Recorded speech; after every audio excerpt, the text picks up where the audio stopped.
Day 7, we're going to take a look at another method to factor. Quick review, find the vertex of the following quadratics. So the vertex is where a quadratic changes direction. This one will be 8, 1. This one will be -4, -7. And this one will be 0, 5. So if you notice, it's just the opposite of what's inside the parentheses to get your first value. And if there's no number, it says 0. But the number is the same as the number on the outside, the k value. So these numbers were the same, these are the same, and these were the same. So you should, if I give you an equation in vertex form, be able to easily spot the vertex or where it changes direction. You could also graph and find it on a graph. Review, find the zeros, the x-intercepts, or the roots of the following quadratics. So zeros, x-intercepts, and roots, same name for the same thing, or different names for the same thing, and that is, where does it cross the x-axis? So I'm not asking you to solve for the roots, that's what I'm asking you to find. So for this one, the two x-intercepts will be at -3 and at +5. So if you were to graph this, at -3 and at 5, you would have your x-intercepts and your graph would look something like this. This one right here, we would have to factor first. So we take our last number, we put it on the top, our middle number next to the x goes on the bottom. And we want two numbers that multiply to 12 that add, so multiply to 11 that add to 12. So if you think of all the factors of 12, or of 11, 1 and 11, and that's it. You have to see if they work, and they do. So this in factored form will be x plus 1 and x plus 11. So that's factored form. But then if I want the zeros or the x-intercepts, they would be at -1 and at -11. So here's factored form. I'll put FF, factored form, and here are the x-intercepts. Okay, let's take a look at our next one. And again, if we do a diamond problem, it's what multiplies to our last number, -25, that adds to the number next to the x. There's no x by itself, so it's 0. So this will be 5 and -5. Or you could just have noticed these are square numbers, and so you just take the square root of each one. The square root of x squared is x. You put x plus, and then we'll do an x minus, and then it will just be the square root of 25, which is 5. So a few ways to factor that. So here's factored form. And then if you want the zeros or the x-intercepts, they would be at -5 and at 5. So that's where our graph would cross the x-axis. So our last form that we're going to look at today is called standard form of a quadratic. Standard form of a quadratic is in this form ax squared plus bx plus c. So anything that has x squared as the highest power, a, b, and c are the numbers next to the x's, and c is the number by itself. So our goal today is we know how to factor something in this form if the a value is 1. So what I mean by that is if you take a look at x squared plus 12x plus 11, we knew how to factor that with a diamond problem when the number in front of the x squared is a 1.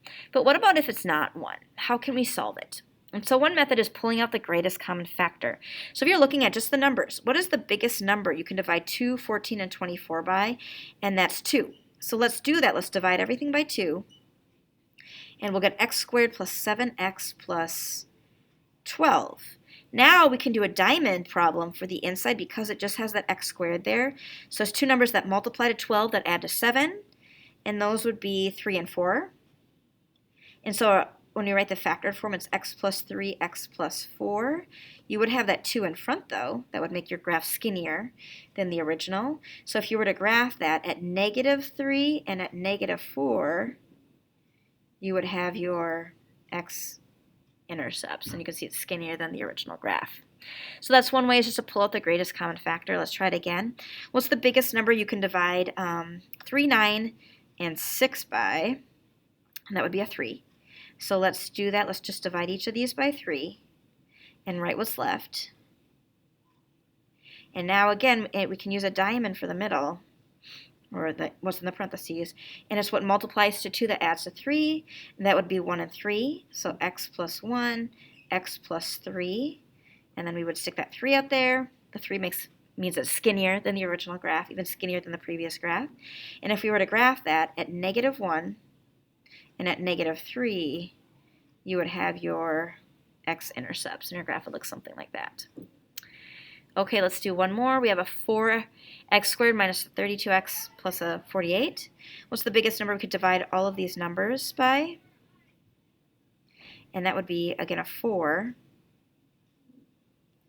So we get x squared minus 8x plus, it's 48 divided by 4, is that 16? No, 12. So plus 12. And again, you could use then a diamond problem to solve, and this is what we did yesterday. For the diamond problems, you'd put the 12 on top, the negative 8 on the bottom, and it's what multiplies to 12. So let's just go in order. 1 and 12, 2 and 6, 3 and 4. It's going to be 2 and 6, but we have to make them both negative. So they multiply to a negative, add to a positive. So factored form will be x minus 2, x minus 6. Don't forget about that 4 there. What it means, the 4 would be like making our graph skinnier than the original, and the zeros of the graph would be 2 and 6. So our graph would look something like this. Okay, there is another method besides the diamond problem and pulling out a greatest common factor, and that's called box and circle. And so this is when you can't factor something out like we did with the previous examples, and when the coefficient, when the a value is bigger than 1. So right here, number 1 meets those requirements. We're going to use something called a box and circle to factor. So box and circle is what it sounds like. You put a box with a circle in. You put in your quadratic. You put the highest power in the upper left-hand corner. You'll put the 9x or the x value in the middle, and then the last number goes here. And we're going to multiply. So this is an extra step. We're going to multiply the first and the last two terms together. So it multiplies to 18x squared. That adds to the middle circle. So A stands for add. All right, so like before, we want two things that multiply to 18, but they'll add to 9. So multiplying to 18 is 1 and 18, 2 and 9, 3 and 6. So out of all of these, which one also adds to 9? So this is like the diamond problem, and it's going to be the 3 and the 6. So in either order, we'll put the 3 with the x and the 6 with the x, because then they multiply to a 9x squared, and they add to a 9x. So now, to do the outside of the box, notice there's that 2 in the first box. So we do have to put the 2 either on the top or on the side. Now if you put it on the top, it'll be pretty easy to get the 6x, but if you put it on the side, we have to think what multiplies to this number that gets us a 3x. So we're going to put the 2x at the top, and we're just going to say, all right, 2x times what number is this bottom number right here on the bottom, and that would be a 3. So 2x plus 3, this is like finding the area of this box right here, is 6x. And then our x goes on the side because 2x times x is 2x squared. And x times what gives us 3x, so this will be a plus 3. So what we're doing is we're trying to figure out like the area of each box, like what outside would give the area of each box. So if you check, all of our boxes work because in this bottom box, 3 times 3 is 9. In this box right here, 3 times x is 3x. And we have our factors, 2x plus 3, x plus 3. So this is factored form using a box and circle. All right, we're going to try just a few more, and then your goal today will be to practice factoring any of these methods to find factored form. All right, let's try the next one. So we'll make our box and our circle. 3x squared, 8x, and 5. First step is we're going to multiply 3x squared and 5. So what multiplies to 15x squared, that adds to our middle circle 8x. So what are some factors of 15? We have 1 and 15 and 3 and 5. Which one of these add to 8? And that would be 3 and 5. So in either order, we put the 3x and the 5x. On the outside of the box, we have to figure out what multiplies to the inside of the boxes. So in our first box right here, we need an x and a 3x. You can't put the 3x on the top because there's a 5x on the bottom. But if we put the 3x here, 3x times what number gives you 3x, and that would be 1. So this is x because 3x times x is 3x squared. And x times what number gives you 5x, and that would be a 5. So now all our boxes work because 5 times 1 is 5, x times 3x is 3x squared, 3x times 1 is 3x, and x times 5 is 5x. So our factors in either order will be x plus 1 and 3x plus 5.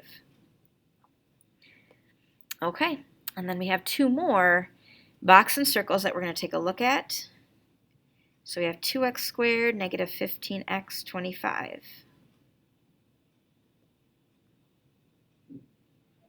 So first step, multiply this number and this number. So it multiplies to 50x squared. That adds to negative 15x. So we want things that multiply to 50 that add to negative 15. And that would be negative 10 and negative 5. So we'll put those in either order. We'll put our two x's here. The 2 has to go on the side here because 2x times what number gives us negative 10x? That would be a 5. X times what number gives us a negative 5x? That would be a negative 5. And here's our factors in either order, x plus 5 and 2x minus 5. And if we were to multiply these out, we would get this right here. All right, one last one. 3x squared, x, and negative 2. We're going to multiply